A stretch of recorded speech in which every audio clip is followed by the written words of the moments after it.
Ryan pointed out already, that pairing of Williams and Gordon in the backfield, regardless of what the split is going to continue to be dominant. In addition to percentage of last season's wins, they have the very close second easiest path to the playoffs this season, only second to the Chargers, and one of the easiest in the AFC because of their record last year.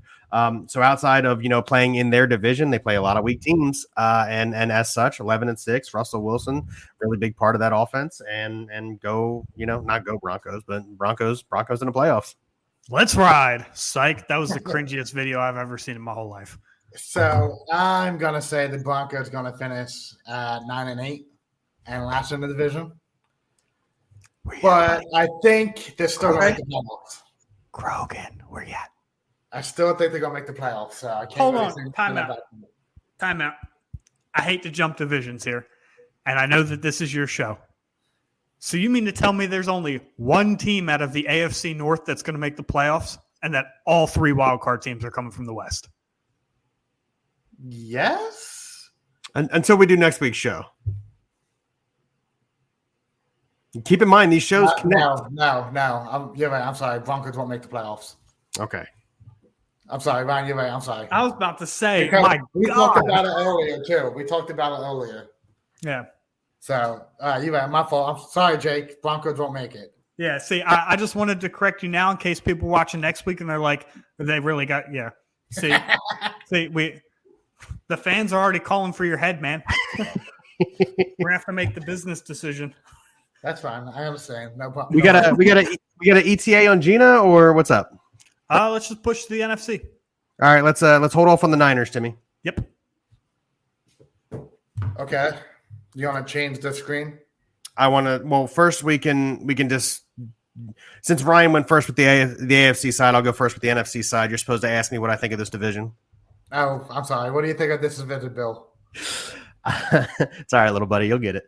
So the NFC West, much like the AFC West, is a pretty solid division. I think you got three teams that could potentially make the playoffs out of this division. I'm not saying that three will. I said potentially. And one team suffering a pretty significant suspension. Obviously, we'll get into that. But you got the reigning Super Bowl champions. Yeah, in the Los Angeles Rams, the Cardinals, who went, what were they, 12 or 13-4 last year, or 12-5? I don't remember what the Cardinals were last year, but they were a really dominant team. And now you got the fact that the 49ers went to an NFC Championship game with Jimmy Garoppolo, and their quarterback play is likely to get better. So you've got good teams in this division. They're going to battle. So I'm looking, again, same thing, looking forward to the interdivisional battles with these teams this season. Our favorite show comes on in, what is it, 3.5 weeks here, Ryan? NFL Red Zone. We'll get to watch a lot of it. I miss Scott Hansen. I dream about Scott Hansen. I hear his voice in my sleep. I don't know if that's good or bad. I hear 7 hours of commercial-free football starts now. Can't wait. Yeah. Excuse me, I got to go take 30 seconds. Last year you're going to watch it, Ryan, because you had to work second shift. I know. I haven't watched NFL Red Zone since week 2 last year. Whew. That got to hurt. Yeah, so I'm really dying. I got hey, y'all got any more of that Red Zone? But this division, there's three good teams, on paper. Obviously, there's still time for Seattle to make a move at quarterback. I think they become much more respectable if they go out and get said Jimmy Garoppolo. However, I hear Jimmy G, it might be going to the Browns. Yeah, I heard that rumor too. Yeah, he could go anywhere at this point. I imagine, there's enough teams that need quarterback help. I've heard the Giants, I've heard the Browns, I've heard Seattle, I've heard Carolina still. So it's going to be interesting where he goes, but at the same time, I don't think it matters so much for me in the order of the division. I don't think Jimmy Garoppolo is enough firepower for the rest of Seattle to keep up with the other three teams. But as far as those three teams go, it's going to be chaotic. It's going to be a nightmare. The Rams were Super Bowl representative and winners, obviously, and they didn't even win their own division. The 49ers took that division and beat them twice, almost beat them 3 times. But Jaquarius Tart, I believe it was, dropped that interception in the middle of the field. He's now an Eagle, so we are so blessed with that. Yeah, it's going to be there. This show has 7 really good teams in there. Like, I mean, the AFC West as a whole is going to be chaotic. And if you just take, the Seahawks out of this, if you threw those 7 teams in there, it would be such a mess. That would be a good playoff in itself. The whole West would just be a good playoff. But to me, it's going to be so hard to see who wins this division. It really comes down to a couple key pieces. But anyway, we'll get into that when we get to the specific teams. Who do you want to go first, Timmy? Since I went out of order last time, we can't go 49ers yet, so let's go Cardinals. Cardinals it is. Yep. Go ahead, Ryan. As we all know, Kyler Murray just got paid lots of money. We talked about it a little bit. There's a discussion on whether he got overpaid or not. I would say that he did. I think that contract clause that everybody heard about, his study clause, got removed, where he had to study 4 hours a week. That contract clause gave me big Jamarcus Russell vibes. I know that everybody kind of knows what I'm talking about. The studying blank film saying he was studying blitz packages, blah, blah, blah. Drake London, that story. Drake London just hurt his knee. He's out for the rest of the game. You took it from me, Ryan. Hoping that's precautionary. Anyway, so the Cardinals, it really comes down to, can they survive until DeAndre Hopkins gets back? I think the answer is yes. I don't see them having the same kind of production at running back from James Conner as they did last year. He scored a lot of touchdowns. 20, I think. But I could see, the addition of Marquise Brown does open up that offense a little bit. If they decide they want to use Rondale Moore a little bit more to his skill set, it opens up the offense a little bit more. They could be running a full-blown, like, college-style air raid offense, truthfully, with Brown and Moore until DeAndre Hopkins gets back. And even when Hopkins gets back, it just makes it better. Running quarterbacks tend to utilize their tight ends. They got one of the best pass-catching tight ends of the last, 6-7 years in Zach Ertz. There's a lot of weapons on the offense. And the defense, I feel like, overachieved a little bit last year. So I think they take a step backwards this year. I got the Arizona Cardinals finishing 10-7, third in the division.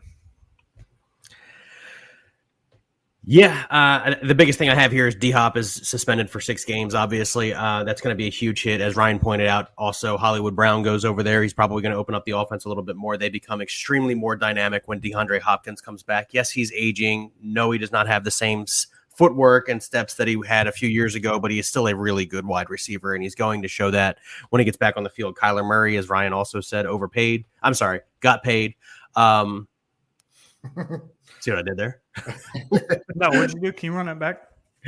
I said Kyler Murray, yes. So James Conner earns the top running back spot. They do draft another young running back to platoon with him a little bit, but it's really James Conner's position to lose. I agree with Ryan. He will not score 20 touchdowns this season. They also traded for Williams. Darren Williams. Darrell Williams. Yeah. Yeah. I think he'd be the backup for now. They're talking about not Keontae Ingram. What's the other one? I know. They're talking about the other one being the backup right now. Darrell Williams might get cut. Yeah, I heard Darrell Williams might get cut. That's what I heard. Now, overall, the team overperformed, in my opinion, last year. They finished. They were. I looked it up. 13-4 last year. They won the division, not the Niners. But again, they overperformed, in my opinion. I think they caught a lot of teams off guard with the game plan that Kingsbury had going in.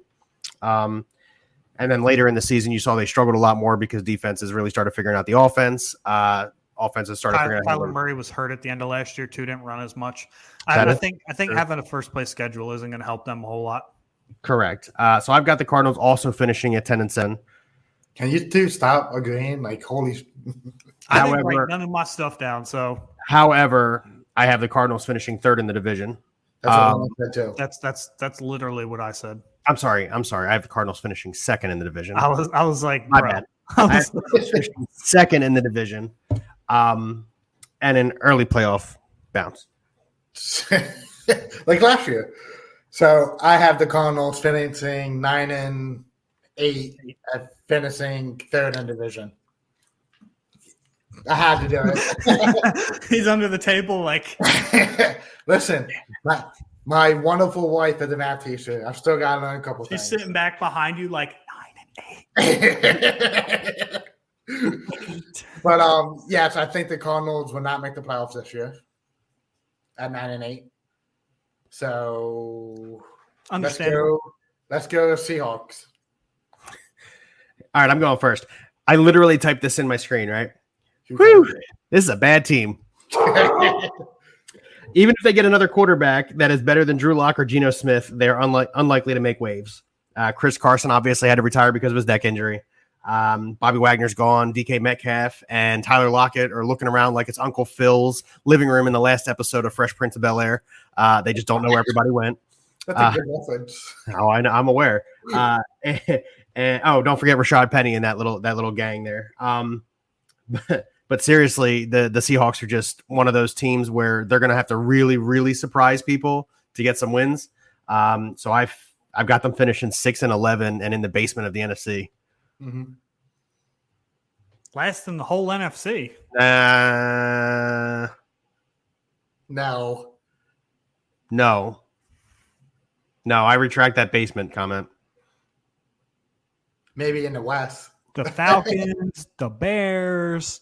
I know what you're saying. Yeah, I'm going to actually agree with the record. However, I don't think not the Cardinals. I don't think the Seahawks play as bad as a lot of people think they do. They are literally a quarterback away from being an over 500 team. The rest of that roster is actually really good. I mean, they have two very good receivers. They have a good running back when he's healthy, and when he's not, they just drafted, they spent second-round capital on Kenneth Walker. The defense is always going to be, at least, semi-competent. They can kind of keep the team in the game long enough. I see 6-11, but I could also see like a lot of one-score losses. Like I see a lot of really close games for the Seahawks, just simply due to the fact that they just don't have the quarterback play. They're going to get pounded on by the rest of the division. The division's significantly better than they are. But as a whole, if you look at the construct of the Seattle roster, like they're not really that bad, like outside of their quarterback play. So I also see 6-11, but I don't see like an awful 6-11. I see 6-11 because they're going to go 1-5 against their division and then like 5-6 against everybody else. So I think they're going to finish 7-10. Like fine, I think they're going to be throwing a ball to DK and Tyler Locker a lot, no matter what. That's basically the offense. Don't forget Noah Fant. Huh? Don't forget Noah Fant. Okay, yeah, Noah Fant too, but Drew Lock. I didn't forget about him. Exactly. Drew Lock was the quarterback last year in Denver and didn't throw to Noah Fant at all. So I think they're going to be last in the division, obviously. But like I said, I think they're going to be throwing the ball a lot because they're going to be down. So I think who starts more games for them? I think Geno.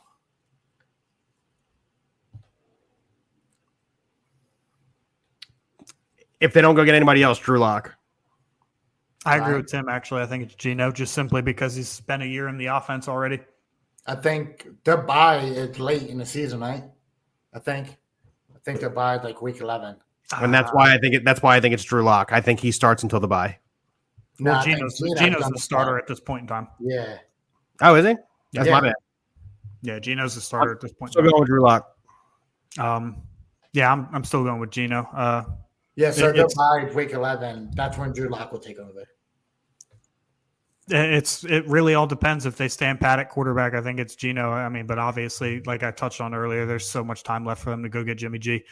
So I know this isn't football topic, but Bryce Harper agreed to play in the American. Yeah, the World Classic for the USA team. Yeah, good job. I just want to give you a heads up. Like you stole Drake London from me, but as a Drake London owner, I was very concerned. Fair enough. Oh. Let's go to the Rams. Yeah, is Gina getting on this thing? She hasn't gotten back to me, so I'm going to assume no at this point. All right. Let's go Rams first, still, just in case. We're going to keep pushing. Go ahead, Ryan. They're going to win the division. 12-5. 12-5 is probably my realistic guess. 13-4 is not out of the question. A lot of people,